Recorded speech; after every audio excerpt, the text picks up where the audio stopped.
को नहीं जानते थे। हमारी गाड़ी का एक्सीडेंट हुआ, उसके बाद मैं डर गई, मुझे चोट आई और उसके बाद मैंने पुलिस को फोन नहीं किया और मैं अपने घर चली गई जी। लेकिन उसने हमारे इंटरव्यू में सबसे लास्ट में ये बात जरूर कही थी कि इन्होंने जानबूझ के लड़की के ऊपर गाड़ी चढ़ाई है।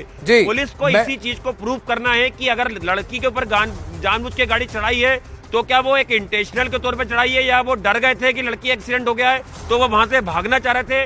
इसी में पूरी पुलिस की थ्योरी टिकी हुई है। क्योंकि उसने ये भी कहा कि अगर मैं आगे जाती तो मुझे भी कुचल देते, मैं आगे जाती तो मुझे भी कुचल देते। Anand, very interesting detail that you've said that she has the eyewitness Nidhi has recorded her statement in front of a magistrate under 164 CRPC, and the cops are telling CNN News 18 and News 18 India that her revelations are shocking, far more, and the dimensions could be very different.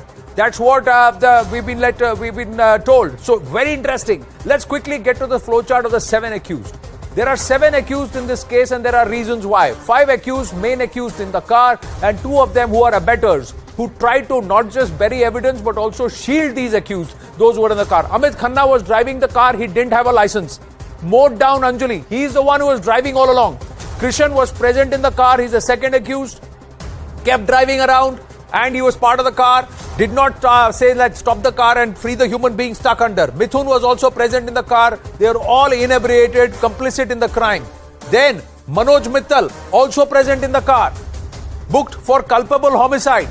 Then you have they've all been arrested now.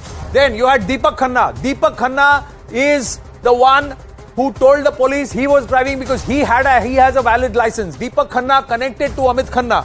And of course, the 7th accused, who will come to replace Ankush Khanna. So Deepak Khanna, Ankush Khanna, Amit Khanna are related here. And Ashutosh, he is the one who had received the Baleno as a gift from the original owner, who is also somewhere related to him. So the car belongs to another owner who gifted it to Ashutosh. Ashutosh gave the keys to these people for that night, and Ashutosh was the one seen in the CCTV camera waiting for the car to come and then trying to park it and of course reduce or perhaps erase critical evidence. What the probe revealed so far from the cops, let's quickly look at it. First, and as we understand, the accused did not know Anjali. That's the first part. That's what the probe is saying. 2 more accused involved in the accident. 7 accused have been arrested. Accused tampered with the evidence. Accused Amit was driving the Baleno, and Deepak charged because he was driving with the license and he tried to pose as the person driving the license. So they tried to again obfuscate facts. Accused statements are in contradiction. Anjali wasn't sexually assaulted. Nidhi's mental assessment needs to be done. But she's now recorded her statement under 164 CRPC. That's what Anand Tiwari just told us. Big development. Legal hurdle in filing a murder case. The courts have to decide whether 302 is merited, because the cops first have to uphold and justify 304. Then the Delhi police also admits to lapses. Sources are telling CNN News 18. First one, lapses by the cops on the beat, deployed at the pickets.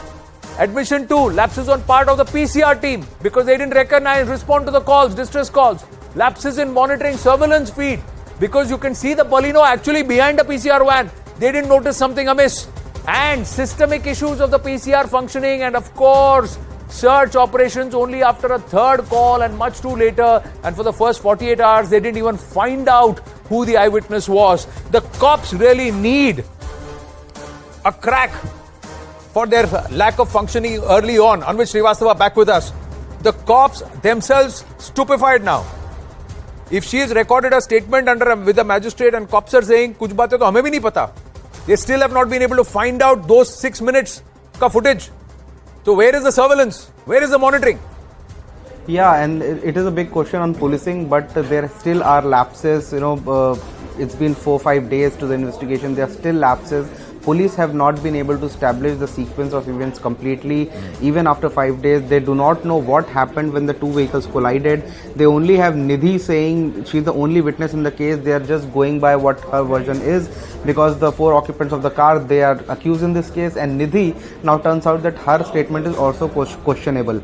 Also, Anand, one important thing that police in this case, the crucial point is that whether or not, entire case depends on that, if these men had any intention of deliberately running over Anjali, or they did it in order to escape, like Anand Tiwari also mentioned. This is one thing police have not been able to establish, because see, these men are accused in this case. They have been charged with culpable homicide not amounting to murder and causing death due to negligence. These are serious allegations, serious charges. These are non-bailable charges. So police wants to make sure, if 302 is to be added, like the family had been claiming, police wants to make sure that, you know, when they charge sheet this case in 302, it stands valid in the court when the trial begins. Because the other part is, see, the cops have to then prove to the court that nobody knew. 5 people sitting in that car with 5 people, the ground clearance of the Baleno would have gone further down. That's what would have happened. It's science. And they did not know for 12 whole kilometers that a human being is stuck under their car. So they are trying to prove whether they got scared and they wanted to make their escape from there. But if they knew that somebody was stuck, they didn't stop. What does that rent amount to, Anvit? That's a big question. Just stay on with me. Quickly, I just want to also bring to our viewers this mystery man angle, which Anvit just threw some light on. This mystery man surfaced today, ladies and gentlemen. This is the latest CCTV footage that we accessed, and he is seen dropping these 2 girls at 7 p.m. at a house. We don't know whose it is. The person getting off first is Nidhi in the red jacket, and the light pink jacket is Anjali, who continues to have a conversation with this mystery man. Nidhi is actually the one running inside that house. Anjali stands there to have a conversation. She's seen handing something to this to this mystery man, and then he zooms off in what again looks like a scooty or an Activa, and that's what he goes ahead. What are the questions that emerge? Let's quickly get into those questions and then bring back Anvit. Have the cops identified the mystery man somewhere? That question seems to be answered yes. If yes, have the cops probed this mystery man? Did Nidhi inform cops about this mystery man?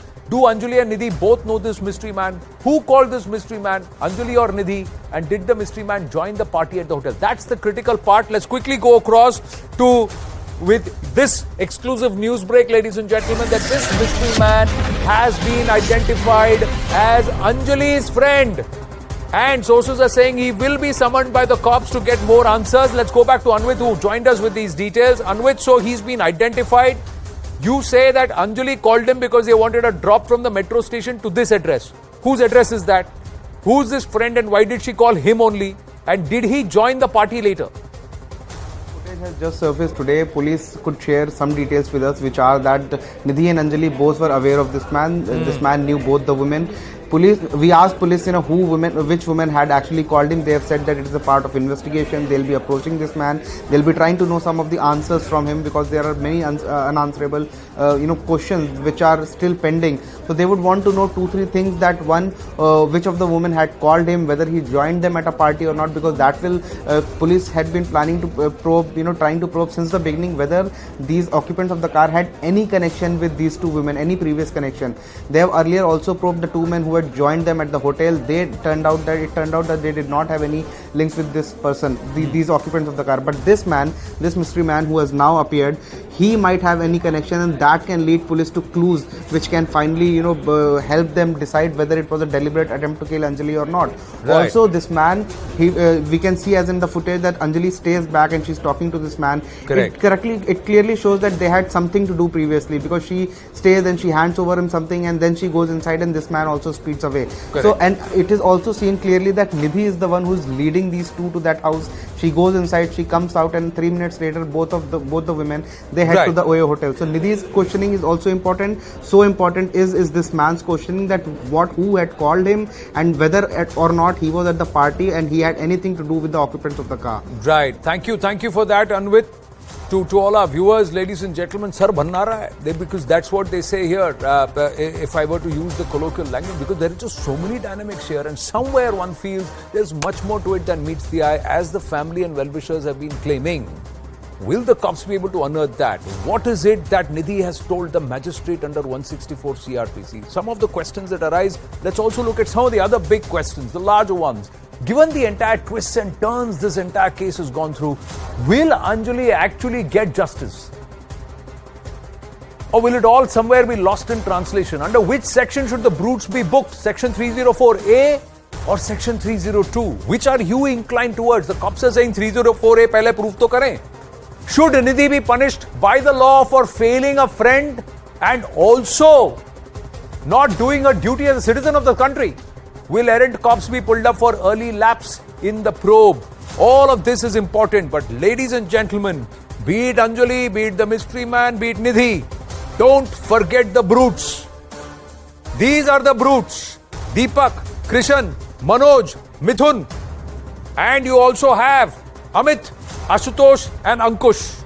Because they knew what they have done. There were others who wanted to cover this up. They are the ones who should be punished for taking the life of a 23-year-old.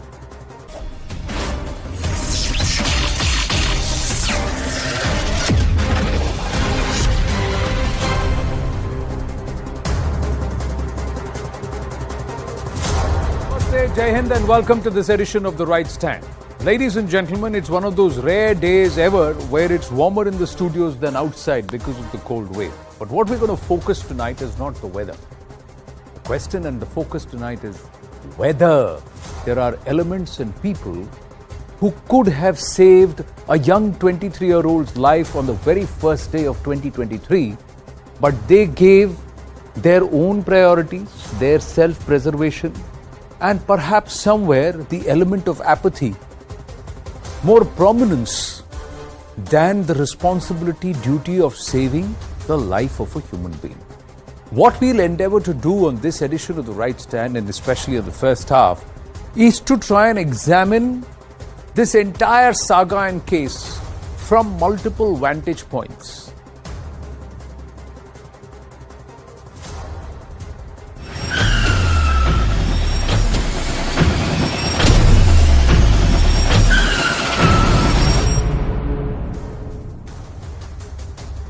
Let's try and understand this, ladies and gentlemen, through multiple aspects, and through the course of the next 20 odd minutes, we'll try and establish the various breakups or heads in this entire Dragon Hit saga around Anjali. Now, let's first look at the various perspectives. Who are the people, elements, or the multiple vantage points? The first aspect or the first point is, of course, Anjali herself, who was dragged to her death and brutally, a 23-year-old dragged over 12 kilometers. Only about 1/3 of her body was left after what had happened. Then, of course, the friend who was riding pillion, who started riding the bike at the hotel, but then was seen riding pillion, and who's the eyewitness who could have helped save Anjali's life but didn't. So what is her perspective? What is her role? And can we trust everything that she says? Then, of course, are the 5 accused in the car and the 2 others who then come to the fore. Now, among all of them, how many of them should be trusted, and did they deliberately try and change the evidence? Did they put their own self-preservation over the rescuing or saving of a human life? And if their motive was not to save a life, what does that tantamount to? If they knew they were dragging a human body or a human being under the chassis of their car, does that not tantamount to murder? These are questions that remain. The cops, had they acted like they should have on New Year's Day or any other day, could this life have been saved? Had they responded to calls earlier, could life have been saved? And what are the cops saying? Had they not gotten into the investigation like they have, would all these aspects have unraveled? Questions. And of course, last but not the least, is the mystery man who surfaced today. Today, day 6 after the entire incident, this person has surfaced. 7 p.m. in the evening, he's seen with the 2 girls. Who's this person? Have the cops identified? Let's try and understand this entire saga from all these perspectives, ladies and gentlemen. From all of these perspectives. First up, let's start with Anjali, the 23-year-old. What do we know? What do we know about the 23-year-old? We know the post-mortem report. The post-mortem report says 40 external injuries have been found. The forensic report says Anjali was stuck in the left tire of the Baleno. Also, what the post-mortem report says is that the death is due to shock and hemorrhage, whereas bloodstains behind the left tire of the car. Bloodstains were also found in other parts. Anjali's brain matter is missing. That's what the post-mortem report says. No evidence of Anjali being inside the car is what the forensic report says. Post-mortem says there is nothing to suggest sexual assault. So these are aspects that stand out. Then, further, the family The family has raised questions on the friend Nidhi. From day one, they've said that there is an attempt to perhaps malign the character of Anjali by Nidhi. Nidhi called Anjali to the hotel. It was Nidhi who called her. That's the first revelation. The second revelation is that Nidhi is to blame for everything because she called her there. It was a pre-planned murder is the other revelation that the family is trying to make and a claim that they are making. Nidhi forced Anjali to do things. The family has gone further to say that. Try to pin Nidhi on the to blame. Some even question whether she was even there at the spot of the accident. We don't know Nidhi. Never met her.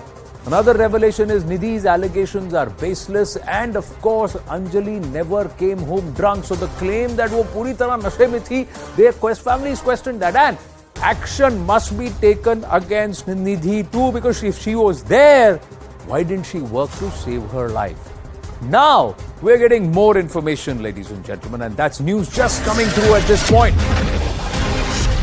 It's a news break here on the right stand, and exclusive information that Anjali's friend has spoken to CNN News18, and this friend has revealed what happened that evening on the 31st of December at the hotel. The friend has said 2 rooms were booked there, and they all consumed alcohol.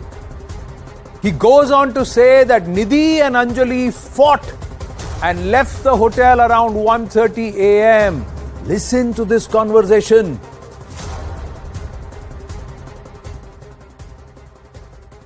आपसे जानना चाहेंगे कि 31 दिसंबर को क्या हुआ था? Sir, Anjali मेरे पास phone कर रही थी। वो मेरी फ्रेंड थी। मेरी और उसकी दोस्ती ख़त्म हो रखी थी। 2-1 महीने से ख़त्म थे। मैं उससे बात नहीं कर रहा 2 महीने से। तो वो 31 तारीख को मेरे पास फ़ोन कर रही थी। मैं नहीं जा रहा था। हम पार्टी कर रहे थे तो एक लड़का भेजती है वो। मैं 11:30 बजे जाता हूँ होटल में। मैं 11:30 बजे जाता हूँ, वहाँ पार्टी चल रही होती है, ये पीले खा रहे होते हैं। ठीक है सर, यहाँ पे मैं थोड़ी देर बैठता हूँ। थोड़ी देर बैठने के बाद हम चले जाते हैं। इनकी आपस में लड़ाई होने लग जाती है निधि की और अंजलि की, पैसों के पीछे। निधि कहती है मेरे पैसे दे, जो मेरे पैसे लेने हैं मेरे पैसे दे। अंजलि अपनी चाबी मांग रही होती है। इनकी आपस में हाथापाई होती है। हम छुड़वाते हैं सर। छुड़वाने के बाद इनकी ये थोड़ी देर में नीचे चली जाती है। हम ऊपर ही बैठे रह जाते हैं। नीचे फिर चली जाती है। अंजलि और निधि बैठे थे सर। और बाकी कौन लोग थे? बस। तो ये एक ही कमरे में थे? हाँ जी, हाँ, यार दोस्त थे जो हमारे यहीं के थे, ग्रुप के। हम सब थे सर। तो हाँ, सीसीटीवी में दिख भी रही है 1:30 बजे के आसपास। सर हाँ, इतने बजे लिख रही है, मुझे ध्यान नहीं है।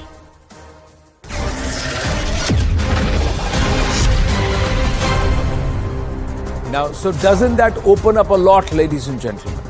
This person says, and this is contrary to what Nidhi has claimed, that Nidhi and Anjali were fighting. Nidhi claimed that Anjali was actually fighting with some boyfriend of hers and it was not her. But these people are saying we actually freed them. छुड़ाया हमने उससे. Nidhi